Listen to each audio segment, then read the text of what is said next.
C'est quand même difficile comme boulot, hein, parce que 95% du temps, c'est de l'échec, mais en fait, même les quelques pourcents de temps où c'est une réussite, c'est une satisfaction immense, parce qu'on cherche l'inconnu, on cherche la vérité.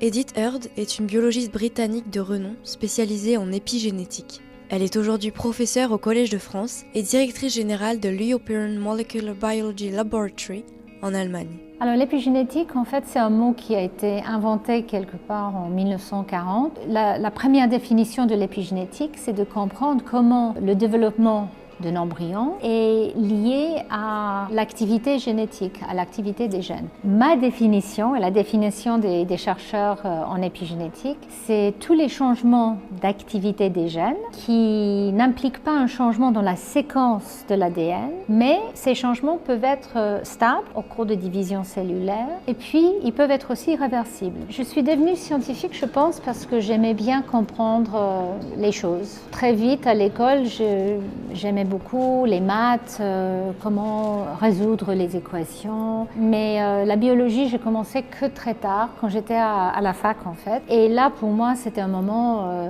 très, très important parce que j'ai réalisé qu'il y avait plein de questions en biologie pour lesquelles on n'avait pas des réponses. Et par exemple, une des questions sur lesquelles j'ai ensuite travaillé pendant très longtemps, c'est l'inactivation du chromosome X. Donc chez les femmes, nous avons 2 chromosomes X. Chez les hommes, il y a un X et un chromosome Y.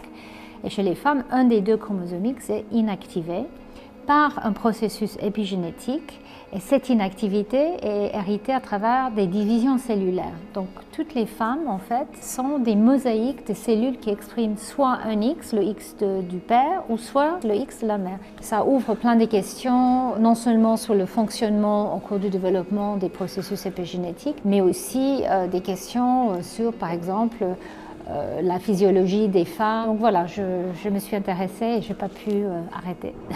Donc sur l'inactivation du chromosome X, peut-être une des premières découvertes que j'ai fait avec mon équipe, nous avons réalisé qu'en fait, au début de l'embryogenèse, en tout cas chez la souris, le X paternel est inactivé et ensuite il est réactivé à un moment et ensuite une inactivation aléatoire, soit du X paternel, soit de l'X maternel a lieu. Ça pour nous, cette reprogrammation qui a eu lieu, c'était vraiment une découverte inattendue et qui avait des implications pour la manière que les processus épigénétiques peuvent être réversibles. En 2024, Edith Heard reçoit la médaille d'or du CNRS. Il s'agit de la plus haute distinction scientifique française. C'est vrai que c'est une reconnaissance dans le pays qui pour moi m'a permis quand même de faire la plupart de ma carrière. Peut-être je peux dire que pour moi, cette reconnaissance est en partie une reconnaissance d'une équipe de travail et c'est aussi peut-être une reconnaissance personnelle de mon compagnon de vie, qui est maintenant mon mari, qui lui-même est chercheur en épigénétique. C'est grâce à lui que je suis venue en France, parce qu'il est français, donc Vincent Collot. Et c'est aussi grâce à lui, je dirais, que j'ai pu mener la recherche que je mène de manière indépendante et avec encouragement. Il faut quand même souligner que très souvent, les chercheurs, bien sûr, sont reconnus, mais on travaille en équipe et on a quand même un entourage, on a une famille, etc. Donc pour moi, mon mari a vraiment été une inspiration et un soutien. C'est vrai que pour moi, cette médaille était un petit peu, je dirais, une reconnaissance de ce couple ainsi que mon équipe de recherche. C'est autour de moi, bien sûr, surtout dans certains pays en Europe, c'est moins facile pour une femme d'avoir une carrière en sciences. Et puis aussi, même dans mon travail, où j'ai réalisé qu'il y a des attitudes qui sont très masculines. J'avoue que j'étais peut-être un peu protégée dans ma vie professionnelle. Déjà à l'école, j'étais dans une école des filles. J'ai choisi de faire sciences parce que j'étais encouragée si je voulais faire sciences. Ensuite, à la fac, j'ai eu une liberté de choix aussi. Donc je me suis sentie soutenue et je dirais même qu'en venant en France, je n'avais pas réalisé, mais en France, je dirais que les femmes en sciences sont mieux soutenues qu'ailleurs en Europe. Donc j'ai eu de la chance. Aussi parce que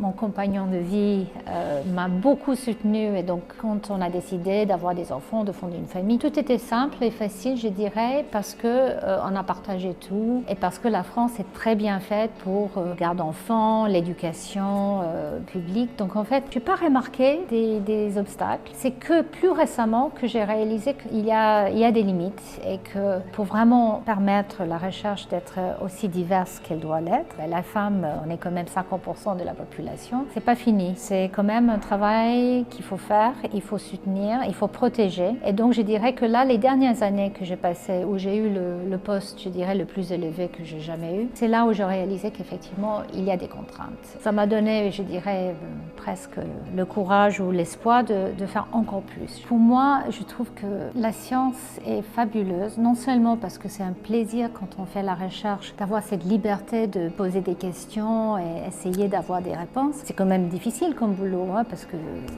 95% du temps, c'est de l'échec, mais en fait, même les quelques pourcents de temps où c'est une réussite, c'est une satisfaction immense, parce qu'on cherche l'inconnu, on cherche la vérité. Et de l'autre côté, je trouve que la science, c'est finalement, enfin la recherche en tout cas, c'est un métier qui peut être très noble, parce qu'on cherche à connaître plus et à aider que ce soit la santé humaine ou à aider la planète. Donc j'encouragerais toujours les jeunes de choisir ce chemin. Et pour les femmes, je dirais que plus que jamais, il y a des opportunités et que que jamais, il y a une génération des femmes qui ont eu ces opportunités comme moi et nous sommes là pour veiller.